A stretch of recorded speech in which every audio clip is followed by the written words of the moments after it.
Just wanted to talk about a really powerful healing that I had yesterday with one of my mentors. So it was all about when we actually gave our power away, lost ourselves, started hiding, playing small. Um, I guess, in short, showing our true essence to the world. And it was a really powerful experience because I was kind of thinking, oh, I've dealt with a lot of stuff and there's things that I'm aware of and etc., right? But what came to me is, and I'm not sure the age, I'm going to have to ask my mother about this, but when I was a young kid, I was getting bunk beds delivered. And where I lived in Cronulla was in a Department of Housing block, a 3-story walk up. So it was kind of in the centre was a stairwell, and there was 3 units above each other on one side and 3 units above each other on the other side. And I was sitting on the wall out the front of my bedroom window with my neighbour. She's about the same age, maybe a year or two younger. And we were sitting there, and it was late because the bunk beds, so it was after like work hours, so it was nighttime, and the delivery truck just hadn't arrived yet, right? And so mum was on my bedroom window just watching us to make sure we were safe, and we were sitting on this wall, and the other mother was on the other balcony. She was on the right hand side at the top, and she was also kind of overlooking us. And it started to get a bit cold, so the mum yelled out to the daughter, hey, come up and get a jumper. And mum said, okay, well, when you're coming back through, I'll get the jumper for Nicholas as well. So she went up, got the jumper, went back down, obviously knocked on mum's door, and mum went to the door to give the jumper. In that split second, maybe a minute, 2 minutes, a car pulled up, and I recognised the car because it was like a kind of really kind of ugly lime green colour. And the car I recognised because it was actually in one of my good friends that I was like in primary school, good friend's street. It was always parked in that street. So I kind of recognised it. And out jumped 2 guys who ran up and tried to grab me.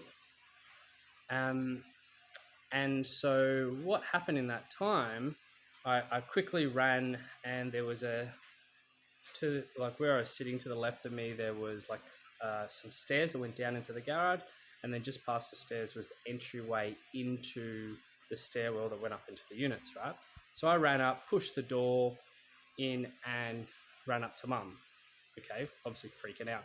And they kind of ran up, and they just missed me, and they went down the stairs into the garage, and then obviously drove away. I don't know what they did after that, but they would have driven away.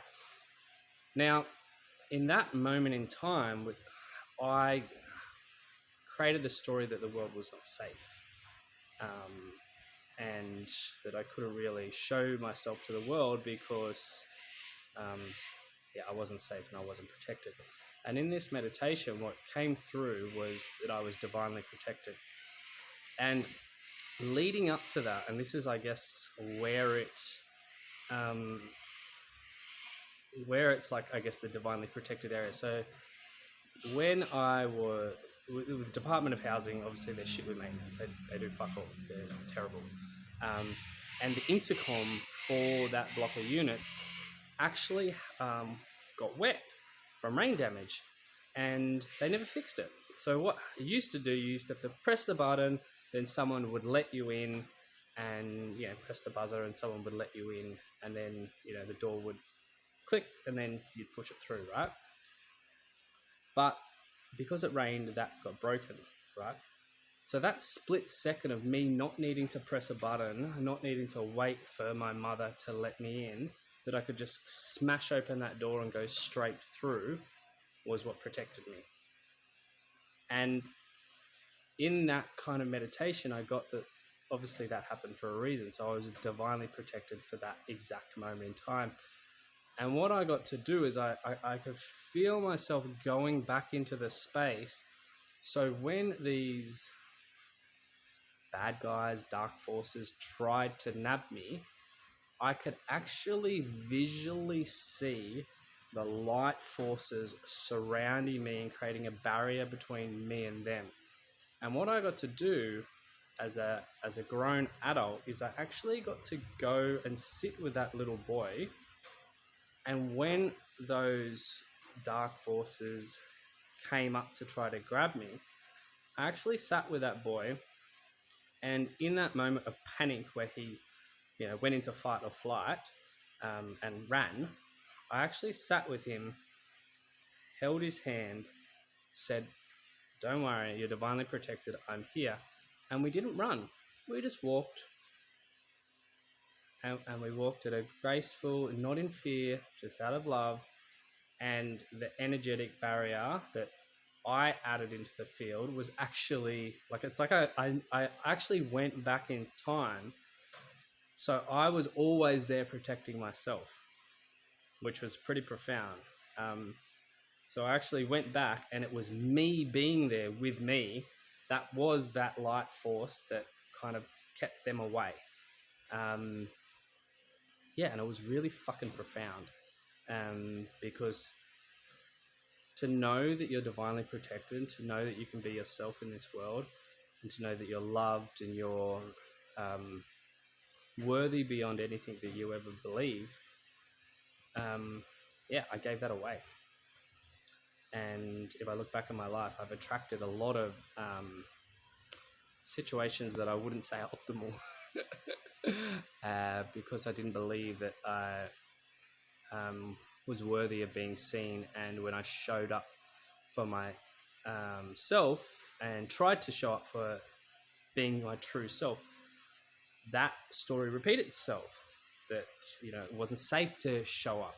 It wasn't safe to be myself. My sense of humor wasn't safe. My visions, my wisdom, my clarity, my purpose, my moving at a fast pace. Because I'm a manifestor, right? So I move things really, really quickly. So I can be here. As soon as I can see the blockage, I can go at quite a profound speed. And to a lot of people, that freaks them out, right? Because people are used to story and having to be hard and heavy, etc., etc. So yeah, it was a moment that I got to go back in time and fucking love on myself. And yeah, so I highly recommend that this will be something that I'll work through in my upcoming academy as well, because it's fucking powerful to find the lost fragments of ourselves where we gave up, where we didn't trust in spirit, in God, whatever you want to call it, in ourselves, and we created stories that the world was not a safe place to be seen. And when you shift through that, it's fucking glorious, because you get to show up all of you, and unapologetically you, radically you, the crazy you, yeah. So I thought I'd just share that because it was quite profound, and I didn't realize that that was the moment that I shut myself down from the world. And I'm back. Peace.